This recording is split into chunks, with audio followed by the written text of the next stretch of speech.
O tema de hoje é falar sobre esse estudo que fala sobre os preditores para resistência ao tratamento com agonistas dopaminérgicos na abordagem dos prolactinomas. No resumo, ressalta que a resecção completa de um prolactinoma é rara, principalmente do prolactinoma resistente, que foi submetido ao tratamento com os agonistas dopaminérgicos.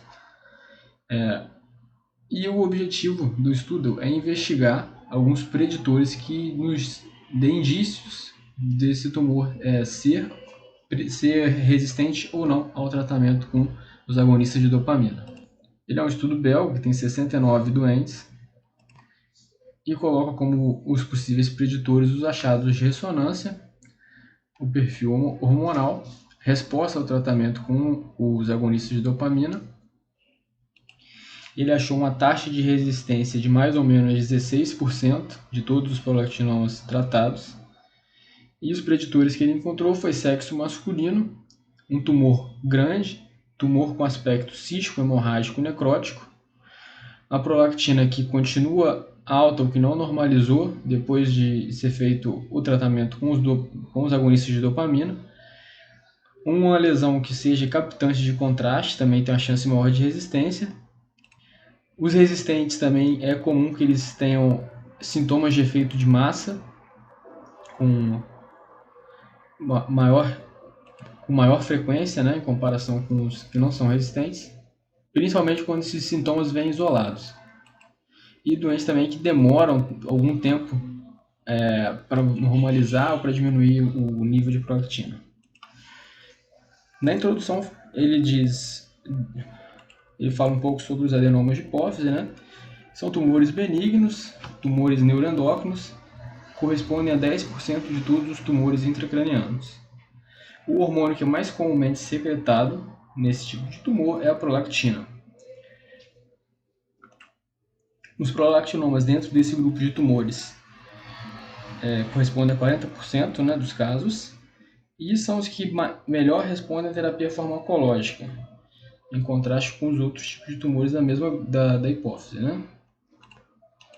E a ideia no tratamento com agonista de dopamina é a seguinte, que a dopamina ela vai inibir a prolactina, a liberação de prolactina pela glândula, e isso vai diminuir o volume do tumor por um efeito de feedback negativo nas células lactotróficas, que vai diminuir o tamanho do tumor, diminuir a angiogênese, diminuir a hipertrofia do tecido. A taxa de falha no tratamento farmacológico varia de 5% a 18%. Hoje em dia o fármaco que a gente mais usa para o tratamento é a cabergolina e uma outra opção é a bromocriptina. Para a gente definir se houve resposta ou não ao tratamento farmacológico, a gente precisa de um tratamento, de um acompanhamento por pelo menos 3 meses, com a dose de 15 mg de bromocriptina diária ou uma dose semanal de até 3 mg de cabergolina. A cabergolina hoje é preferida e a gente considera que houve melhora do doente quando a gente tem a diminuição de 50% do volume do tumor e quando a gente tem a melhora da prolactinemia, com a queda dos níveis de prolactina no sangue. Os prolactinomas eles podem ser divididos em micro e macro, né? O microprolactinoma e o macroprolactinoma.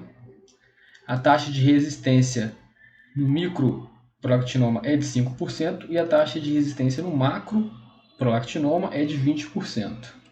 E o que pode ocorrer também é a intolerância do doente, do paciente, aos agonistas de dopamina, que pode ocorrer entre 3 a 10% dos casos. E a gente indica a cirurgia transesfenoidal quando a gente tem a intolerância do doente ou a resistência do doente ao tratamento, quando a gente tem um diagnóstico incerto sobre que tipo de tumor é aquele ali, e quando tem algumas complicações do tumor, como a apoplexia, uma perda visual súbita importante, ou a fístula devido ao encolhimento e diminuição do tamanho do tumor. Com retração de dura mater, rasga dura mater e causa fístula. Essas são as indicações de cirurgia mais emergenciais. E no pós-operatório, quando a gente faz a cirurgia, o risco de remissão é de 70% a 90% quando é um microprolactinoma e um risco de 30% a 60% quando é o macroprolactinoma, uma taxa de remissão muito alta. E as complicações cirúrgicas, a gente divide em menores e maiores. As complicações menores seria epistaxe, perfuração de septo e diabetes insípidos, assim, diferente. E as maiores é a fístula, né? Perda visual, meningite e lesões do nervo oculomotor. E quando a gente tem casos que o paciente ficou resistente, né? Quando a prolactina não normalizou e quando o tumor não reduziu pelo menos 50% do seu volume, as opções que a gente tem é trocar o agonista dopaminérgico. Existem já evidências que quando a gente troca, por exemplo, troca a bromocriptina pela cabergolina, a gente pode conseguir superar essa resistência da bromocriptina e ter a resposta. Outra opção é a gente aumentar a dose do fármaco, chegando ali a dose da cabergolina até maior do que 3 mg por semana.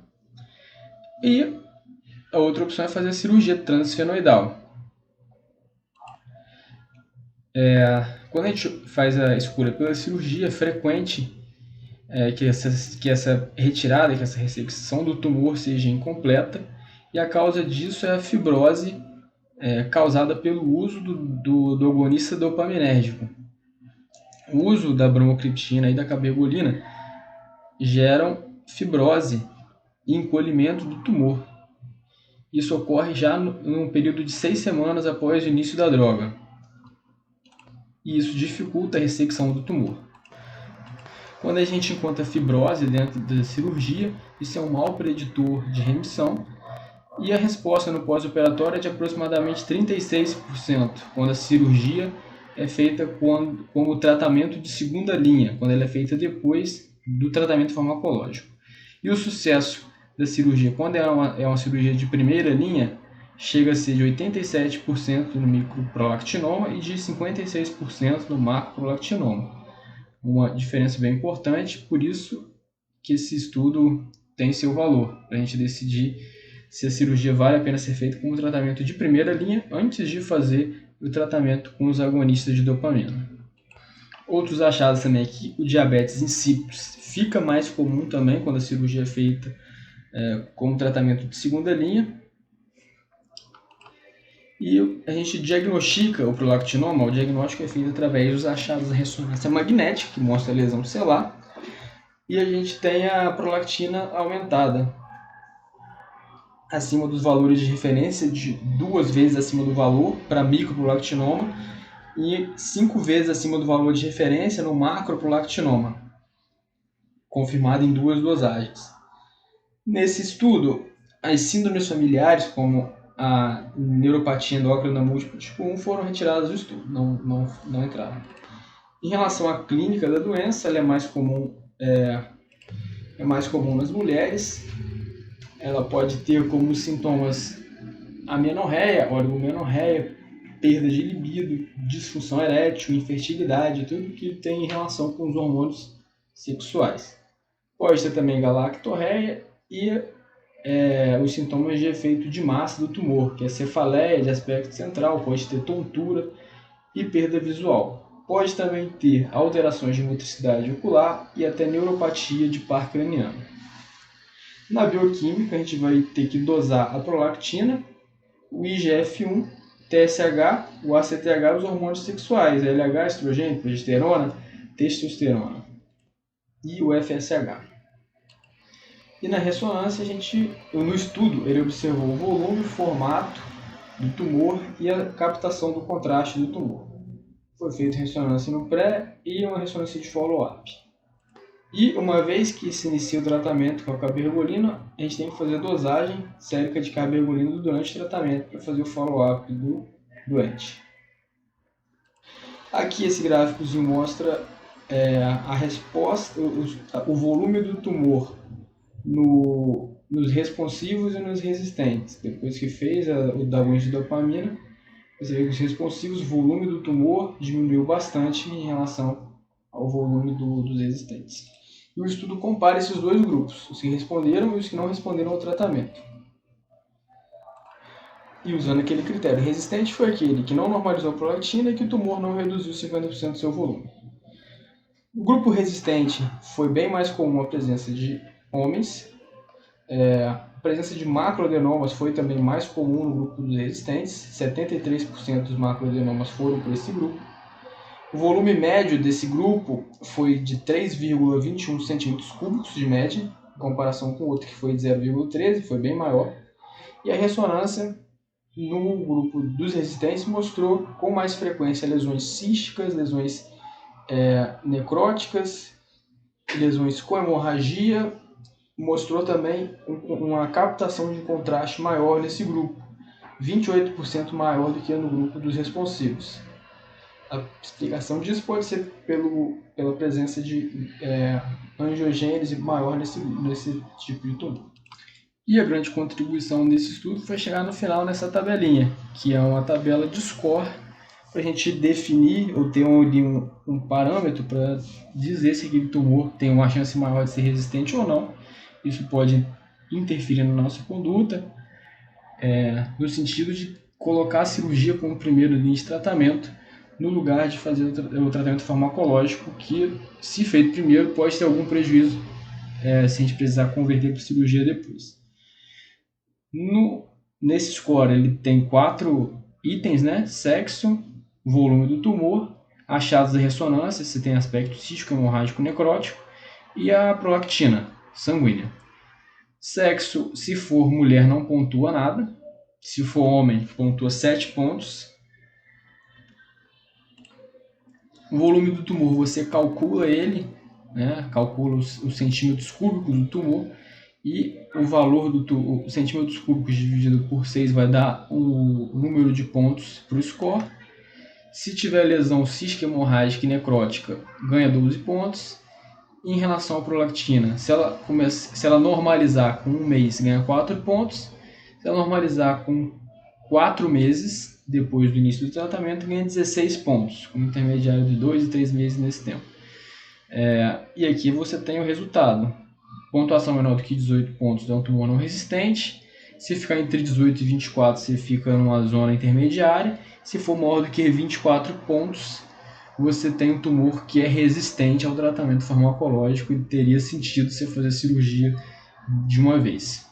Na discussão do artigo, ele fala também alguns aspectos, que o microprolactinoma ele é mais comum que o macro, porém o macro, quando ele acontece, ele é mais comum nos homens. E mostra também uma relação de perda visual sozinha, só perda visual como sintoma, ela está relacionada com os tumores resistentes ao tratamento farmacológico. E mostram a taxa de resistência, e também na discussão, revisando a literatura, eles citam a taxa de resistência total de todos os estudos vistos entre 10 a 18% dos casos.